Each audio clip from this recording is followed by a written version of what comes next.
सभी बच्चे तालियों के साथ एक बार मुख्य अतिथि के लिए अभिनंदन करते हुए एक बार तालियों के साथ बोलते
कार्यक्रम को आगे बढ़ाते हुए अब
हमारी प्यारी प्यारी बच्चियों का, सभी अध्यापक अध्यापिकाओं का बहुत बहुत धन्यवाद मुझे यहाँ ये मौका देने के लिए। नारी शक्ति का जैसे सक्सेना साहब ने बताया कि आप सब आजकल देख रहे हो कि कोई ऐसा क्षेत्र नहीं बचा जहाँ लड़कियों ने, नारियों ने अपना छाप नहीं छोड़ा। आज हम स्पेस तक पहुंच गए, वहाँ भी हमारी नारी शक्ति पहुंची है। खेल जगत में हो, पॉलिटिक्स में हो, डॉक्टर्स, इंजीनियर्स, बड़े से बड़े लोग में हमारी नारी शक्ति की छाप है और आगे भी रहेगी, है ना। तो आज आपने जो खूबसूरती से सरस्वती माँ की वंदना से शुरू किया। माँ बेटा, जो चीज सबसे दुनिया में वंदनीय है प्रभु के बाद, और प्रभु में भी देखिए, जब इस दुनिया की रचना ब्रह्मा जी ने करी तो पहले उन्होंने नर बनाया। यहाँ बाकी लोग बुरा न माने भाई, जो जितने मेल्स हैं वो बुरा न माने। पहले उन्होंने नर बनाया, फिर उन्हें लगा भाई परफेक्ट नहीं बना, कुछ गड़बड़ है, कुछ मिसिंग है, फिर उन्होंने नारी बनाई। परफेक्शन, है ना। जब पहली बार गलती करते हैं मिटा के फिर नया बनाते हैं, तो सेकेंड टाइम में जो बनाया वो बनाया परफेक्ट, उसको कंप्लीट करने के लिए। एक नर एक नारी के बिना अधूरा है, इसीलिए उन्होंने एक परफेक्ट पीस नारी की रचना करी। प्रभु भी, भगवान शिव जो है वो शक्ति के बिना अधूरे हैं। चाहे शिव हो, चाहे विष्णु भगवान हो, ये सब भगवान अपनी जो देवियां हैं उनके बिना अधूरे हैं। और ये माँ देवी, जब राक्षसों का संहार स्वयं प्रभु से नहीं हो रहा था तो उन्होंने माँ दुर्गा की रचना करी। उन राक्षसों को मारने के लिए 9 दिन तक हम सब पूजा करते हैं, नवरात्रों में पूजा करते हैं माता रानी की। तो वो जो शक्ति है बेटा, जो भगवान ने, कुदरत ने आपको दी है, जिस घर को एक बेटी से नवाजा गया उस घर में लक्ष्मी का वास होता है। ऐसी प्रभु की इच्छा है, ऐसा प्रभु का वरदान है उस घर का। हमारा ये जिस देश में बेटी का, जिस घर में बेटी का जन्म होता है वहां लक्ष्मी माँ का वास होता है, उनका आशीर्वाद होता है। तो अपने आप को बेटा कभी भी किसी से भी कमजोर नहीं समझना है। हमेशा कंधे से कंधा मिलाकर आप सब इस देश के नागरिक हो, जिम्मेदार नागरिक हो, और उसी तरह सबको मिलके आगे बढ़ना है और इस क्षेत्र में काम करना है। खेल करें, जो भी चीज में आगे आपका इंटरेस्ट हो वो आगे जाके करें, लेकिन अपने देश को और अपने आप को आत्मनिर्भर बनाना आपके लिए और हम सब के लिए बहुत जरूरी है ना। तो ये सब मैं इसलिए बता रही हूँ कि जैसे मैम ने अभी बताया कि बेटा आपकी हेल्थ, जो दुनिया को जन्मने वाली है नारी, अगर वो खुद स्वस्थ नहीं होगी तो क्या वो एक स्वस्थ परिवार बना पाएगी? नहीं बना पाएगी ना। तो सबसे पहले हमें अपने स्वास्थ्य का बहुत अच्छे से ध्यान रखना है। एक माँ, एक बेटी अपने पूरे परिवार को सुधार सकती है हर मायने में। इसलिए आपको उनका आदर्श बनना है, स्वस्थ बनना है, ठीक है। और स्वस्थ में बेटा सिर्फ पांच नियम है, सिर्फ 5 मंत्र याद कर लो। आप सब एक साथ जिस तरीके से सबकी आपस में एक दूसरे को साथ देके अप्रिशिएट कर रहे थे, हमारा भी स्वागत कर रहे थे, ये एकता की शक्ति है बेटा। एक दूसरे को हमेशा इसी तरह साथ देते रहना और आगे बढ़ाते रहना।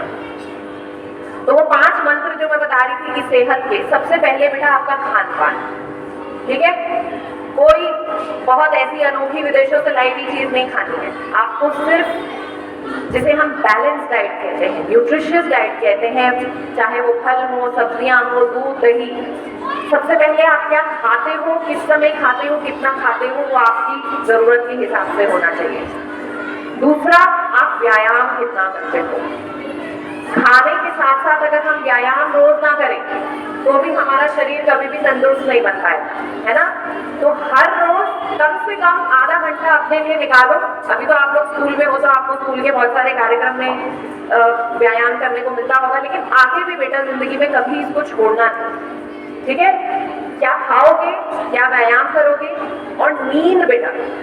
आजकल फोन की बीमारी बहुत सारे लोगों को लग गई है, रात भर लगे रहते हैं फोनों पे, है ना, नींद को भूल जाते हैं। 8 घंटे नींद बेटा आपके शरीर के लिए बहुत जरूरी है। खुद भी करो, अपने बड़ों को भी बताओ, उन्हें भी समझाओ। ठीक है। मोस्ट इम्पॉर्टेंट चीज, टेंशन, स्ट्रेस आजकल बढ़ गया है थोड़ा सा ना, ज्यादा सोचते हैं सब, है ना। इतना नहीं सोचना है। अगर सोचने से या टेंशन लेने से कोई प्रॉब्लम सॉल्व होती तो पता नहीं कितने लोग कर गए होते। मेहनत करो, कोशिश करो, जो होता है वो लास्ट में प्रभु पे छोड़ दो, ठीक है। तो दिमागी टेंशन या स्ट्रेस में नहीं रहना है, सबसे बड़ी बात। हमारे जो आजकल आप सुनते होंगे कि लोग यंग एज में, पहले जो बीमारियां 60 साल की उम्र में होती थी, आज वो 30, 40, 50 साल की उम्र में होने लगी। क्यों होने लगी? क्योंकि हम इन 5 चीजों का ध्यान नहीं रखते। और उसमें से 5वीं चीज, 4 मैंने आपको बता दी, उनमें से किसी में भी एक में इम्बैलेंस हुआ तो आपकी हेल्थ पे इम्पैक्ट आएगा। 5वीं चीज जो आज हमारे युवा कर रहे हैं, जिसके लिए हमें सबको शिक्षित करना पड़ेगा कि इस तरफ कोई भी ना जाए, चाहे लड़का हो चाहे लड़की हो, बेटा चाहे तंबाकू हो, चाहे सिगरेट हो, चाहे ड्रग्स हो, किसी भी इस तरीके की गलत आदत में ना पड़े।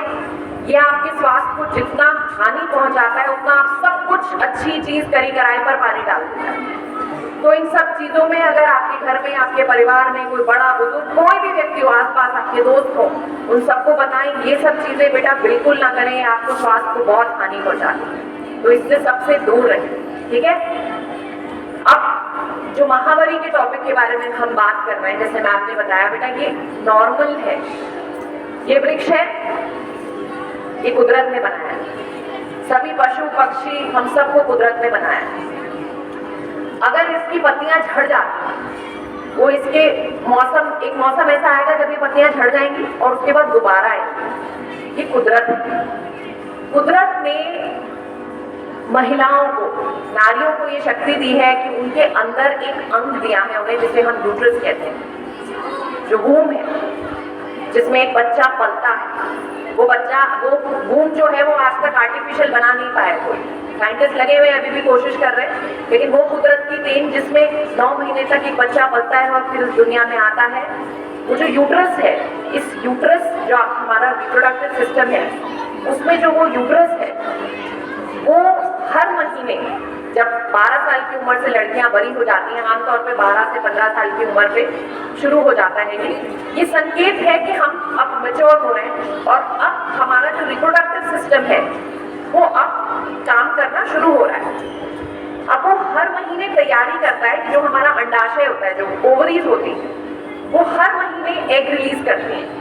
और एक आपने अगर उसका स्ट्रक्चर अपने साइंस की क्लासेस में पढ़ा होगा, तो सेंटर में यूट्रस होता है, उसके साइड में फैलोपियन ट्यूब्स होती हैं और ओवरीज उसमें से एग रिलीज करती हैं और उसको पकड़ के मेन यूट्रस तक लेके आती हैं। अब हर महीने यूट्रस ये तैयारी करता है कि ये जो अंडा है ये फर्टिलाइज होगा और प्रेगनेंसी होगी, लेकिन ऑब्वियसली बहुत एज तक वो होता नहीं है। जब वो नहीं होता है तो अंदर की जो प्रोटेक्टिव लाइनिंग वो बनाता है और उसी को हम मेंस्ट्रुअल पीरियड या साइकिल कहते हैं, ठीक है।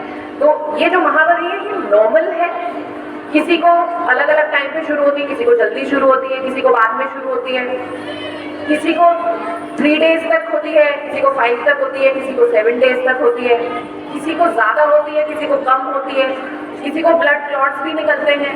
तो ये सब बिल्कुल नॉर्मल प्रोसेस है, ये प्रकृति का दिया हुआ नॉर्मल प्रोसेस है। इसके बारे में ना शर्माने की ना घबराने की, कुछ भी अब नॉर्मल ऐसा नहीं है। अब बहुत सारे हमारे पुराने लोग थे, क्योंकि पुराने उसमें हमारे पास आज जैसी चीज़ें नहीं थी यूज़ करने के लिए। आज हमारे पास पैड्स हैं, टैम्पर्स हैं, जिनसे हम इसके जब भी पीरियड्स चल रहे हो तब आप अपना काम कंटिन्यूस कर सकते हैं। तो पहले कुछ लोग मानते थे कि हाँ भाई आप अगर महावरी चल रही है तो आप अपवित्र हो गए, ऐसा कुछ नहीं है। महावरी एक बिल्कुल नॉर्मल साइकिल है एक लड़की के लाइफ की, हर महीने होगी और उसमें आपको हल्का सा दर्द हो सकता है, हल्की सी दुखद हो सकती है, पर आज आप अपना सारा काम, ऐसा नहीं है कुछ लोग कहेंगे कि खट्टा नहीं खाना, अचार नहीं खाना, महावरी हो रही है तो अचार नहीं खाना, तीखा नहीं खाना, ये नहीं खाओ, वो नहीं खाओ, गाय को हाथ मत लगाओ, पेड़ को हाथ मत लगाओ, अपवित्र हो जाओगे, भगवान की पूजा में मत जाओ, यहाँ मत जाओ, ऐसा कुछ नहीं है। साइंस ऐसा कुछ नहीं मानता। ये नॉर्मल प्रोसेस है जो हर स्त्री के साथ होता है और इससे वो अपवित्र नहीं होती है। बहुत सारे लोग आपको बताएंगे कि अरे ये हो रहा है, खेलो कूदो मत, भागो मत। कुछ नहीं है ऐसा। जो आपकी नॉर्मल लाइफ की एक्टिविटी है वो आप अपने मेंस्ट्रुअल साइकिल में कंटिन्यू रखो। कुछ लोगों को दर्द होता है, बहुत सारी बच्चियां हमारे महीने में एक स्टडी करी गई कि स्कूल से छुट्टियां ले लेते हैं जब उनका मेंस्ट्रुअल साइकिल पीरियड्स होते हैं, तो वो स्कूल से छुट्टियां ले लेते हैं। आपकी बेटा स्कूल में जो आपकी शिक्षा का नुकसान, जो ज्ञान आपको यहाँ पे मिलता है, जो प्रेरणा आपको यहाँ में मिलती है, उसको आप इस नेचुरल चीज के लिए मिस मत करिए। एक नॉर्मल प्रोसेस है, इसे होने दीजिए और वो होगा आराम से। किसी को अगर हल्की बहुत दुखद होती है तो अपने टीचर्स से, अपने पेरेंट्स से बात करें, पानी की सेक कराएंगे, उससे आराम आ जाता है नॉर्मली। और इसमें अपने क्लास मिस नहीं करने कि आप लोग छुट्टी मार के स्कूल से चले जाएं, ऐसा नहीं करना है, ठीक है। तो सब लोगों को सबसे पहले शर्माना नहीं है इससे। पैड्स आजकल इवन भारत सरकार फ्री डेज के नाम पे आशा वर्कर्स के थ्रू एंड इवन अदरवाइज ये पैड्स जो हैं वो अवेलेबल कराती हैं at a lesser rate, come cost में आपको अवेलेबल कराती हैं। आज भी आपने कार्यक्रम में यहाँ पे पैड वितरण रखा हुआ है, तो उसको बेटा यूज करना, अच्छे से यूज करना, उसमें डिस्पोज करना, सभी बातें बहुत जरूरी है ना। आप जब छोटे हो, जब पहली बार आपको कभी पीरियड्स होते हैं, तो अपनी टीचर से या अपने पेरेंट्स से उसको यूज करना सीखें कि आप कैसे उसे यूज करेंगे। आमतौर पे 6 से 8 घंटे में कोई भी चीज बेटा गीली होती है या बहुत देर तक उसमें पुरानी लगी रहती है तो उसमें इन्फेक्शन होने का डर होता है, तो इसलिए 6 से 8 घंटे में उसको बदलें, ठीक है। और अगर नॉर्मली कुछ लोगों का फ्लो कम ज्यादा होता है, उस हिसाब से आप अपने पैड्स को उस हिसाब से बदल सकते हैं। और क्योंकि इन चीजों में प्लास्टिक होता है बेटा, प्लास्टिक और नायलॉन के लिए जो पैड्स आजकल बनते होते हैं, तो इसलिए इसको खुले में कहीं ना फेंके, रैप करके, कवर करके हमेशा डस्टबिन में फेंके। ये बहुत टाइम तक डिकम्पोज नहीं होता है, इसलिए आजकल क्लॉथ पैड्स आ रहे हैं जो पहले के जमाने में लोग कपड़ा यूज करते थे। बस कपड़े में ये है कि आपको उसको क्लीन करना पड़ेगा, हर बार आप उसको धो के धूप में सुखाएं और फिर उसको वॉश करके रीयूज कर सकते हैं, चाहे तो प्रेस मार सकते हैं या सूरज की किरणें उसके सारे कीटाणु मार देते हैं, फिर आप उसको दोबारा रीयूज कर सकते हैं। तो वो इको फ्रेंडली भी है और आप यूज भी कर सकते हैं और टाइम टू टाइम अपनी साइकिल के हिसाब से उसको रिप्लेस कर सकते हैं। तो इन 3 से 7 दिनों के वक्त में डरना नहीं है, घबराना नहीं है। मार्केट में जाते हुए पैड खरीदने के लिए शर्माना नहीं है कि अरे लोग क्या सोचेंगे, मैं क्या ले रही हूँ, नहीं, नॉर्मल चीज है, इससे क्यों घबराना है ना। और इसकी आराम से खुले में बात करनी है, ठीक है। हाँ, अगर किसी की आस्था को चोट पहुंचती हो कि भाई हाँ वो मना कर रहे हैं, भगवान ऐसा तो नहीं है ना खाली मंदिर में ही मिलते हैं, भगवान हम सबके मन में बसते हैं। अगर किसी की आस्था को चोट लग रही हो तो ठीक है भाई, हम नहीं जाएंगे। लेकिन जो आपके रोजमर्रा के काम है, कुछ लोग नहाते नहीं है, किसी महामारी चल रही, नहाओ मत, नहाना बहुत जरूरी है भाई, साफ रहना है आपको उस टाइम पे। नहाते हैं वैसे उस टाइम भी नहाएंगे, अपने रिप्रोडक्टिव एरिया को क्लीन रखना है ताकि इन्फेक्शन ना हो, है ना।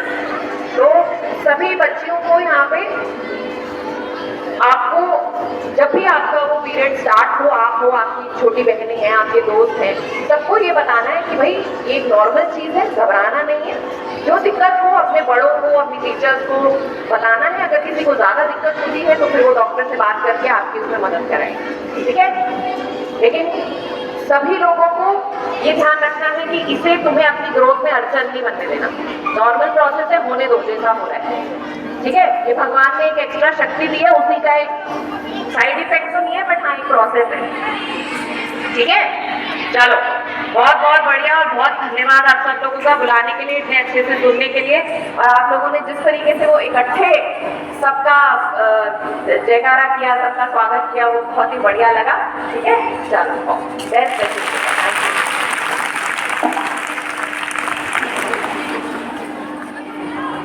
बच्चों, आज बालिका दिवस है,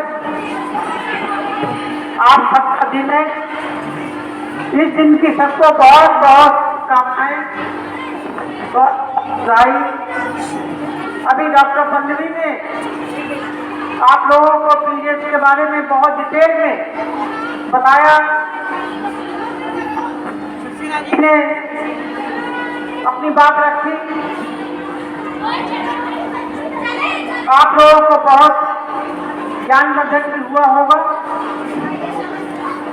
आप जो 3 हमने लक्ष्य देखे यहाँ पर, उसमें एक लक्ष्य था सशक्तिकरण पर।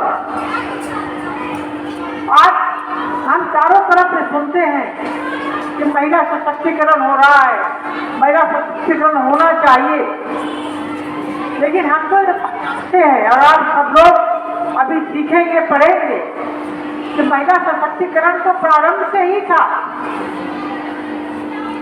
जब ये दुनिया बनी थी तो बच्चे माँ के नाम से जाने जाते थे, क्योंकि तब विवाह प्रथा नहीं थी।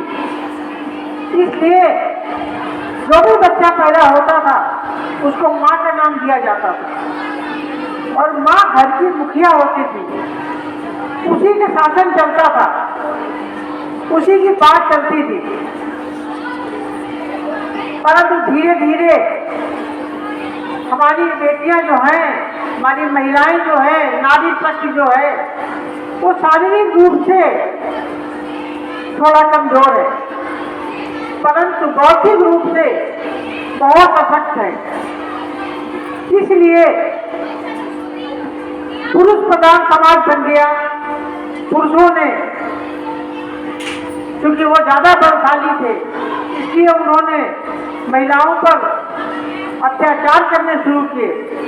धीरे धीरे विवाह प्रथा आई और पति पत्नी दाम्पत्य जीवन में बंधे। और एक समय ऐसा आया मध्यकाल के होते होते कि जो पुरुष थे वो नारी को फांसी की तरह समझने लगे। परंतु हमेशा समय एक नहीं रहता है। उस समय भी स्वयंवर प्रथा थी। आपको बच्चों ध्यान होगा, पढ़ते होंगे आप, सीता जी का स्वयंवर हुआ था, द्रौपदी का स्वयंवर हुआ था। इसका मतलब उस समय भी महिलाओं को, लड़कियों को, बेटियों को अपना वर चुनने की इतनी सारी चीजें दोनों सरकारों ने बेटियों के लिए प्रदान की हैं कि आप लोगों के लिए मैदान खुला पड़ा है, आप जो चाहे वो करें, आपको बहुत कुछ मिलेगा। एक बात बहुत ध्यान देने की है कि सबसे पहले आप लोगों को अपना गोल तय करना है। अभी आपको बहुत लंबा सफर तय करना है। आप जब 12th पास कर लेंगे उससे पहले भी सोचना शुरू कर दीजिए कि आपको करना क्या है जीवन में। डॉक्टर बनना है, इंजीनियर बनना है, बिजनेस करना है, आर्मी में जाना है, नेवी में जाना है, एयरफोर्स में जाना है, या सोशल काम करने हैं, जो भी करना है आप तय करिए और उसी रास्ते पर चलिए। बच्चों, अगर तुमने अपना गोल तय कर लिया कि हमें यहाँ तक जाना है और संकल्प ले लिया, तो जरूर आप वहां तक पहुंचेंगे, इसमें दो राय नहीं।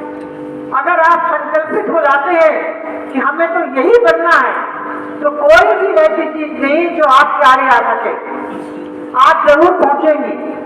देखिए, एक बात मैं बहुत जोर देकर कहती हूँ, आप अपनी डिक्शनरी में लिख लीजिए, अपनी डायरी में लिख लीजिए, असंभव कुछ भी नहीं है। मुश्किल जरूर है, मुश्किल है, लेकिन असंभव नहीं। बहुत से महिलाएं, बहुत सी बेटियां जानती नहीं कि हमारे अंदर कितनी शक्ति है, कितनी ऊर्जा है। सब बेटियों के अंदर बहुत ऊर्जा है, बहुत शक्ति है। उसको पहचानिए और आगे बढ़िए। अपने आप को किसी से कम न समझिए, हमेशा आगे बढ़ते रहिए और डरना नहीं, निर्भय रहिए। सबसे बड़ी चीज है कि अपने अंदर विश्वास पैदा करिए, कॉन्फिडेंस पैदा करिए और आगे बढ़िए। आगे बढ़ते रहिए अपने संकल्प के मार्ग पर, आपको जरूर मंजिल मिलेगी और आप जहाँ चाहते हैं वहाँ आप पहुँचेंगे। आज यहाँ से ये संकल्प लेकर जाए बालिका दिवस पर कि जहाँ पर आप जाना चाहते हैं वहाँ आपको पहुँचना है, ये अपने मन में आप तय कर लीजिए। ठीक है बच्चों, आप तय कर लेंगे यहाँ से? चलिए, बहुत बहुत धन्यवाद। जय हिंद। बहुत बहुत धन्यवाद मैम, आपने इतनी थैंक यू। तो पुनः बच्चों को बालिका दिवस की बहुत बहुत शुभकामनाएं और चेतराम स्कूल की प्रिंसिपल और सारे टीचर्स को बहुत बहुत शुक्रिया लोकमंच की तरफ से और मेरे तरफ से भी, क्योंकि हम लोग जब से सुबह आए और खास करके बच्चे जहाँ ठंड में बैठे हैं उनके लिए एक जोरदार ताली अपने आप के लिए। Thank you. मैं बुलाना चाहूंगी टीचर्स को यहाँ के कार्यक्रम बढ़ाने के लिए। धन्यवाद मैम, बहुत बहुत धन्यवाद आप सभी का। तो मैं चाहती हूँ एक बार बच्चे सभी फिर से हाथ ऊपर दिल से धन्यवाद करेंगे। धन्यवाद पाठ शुरू कर।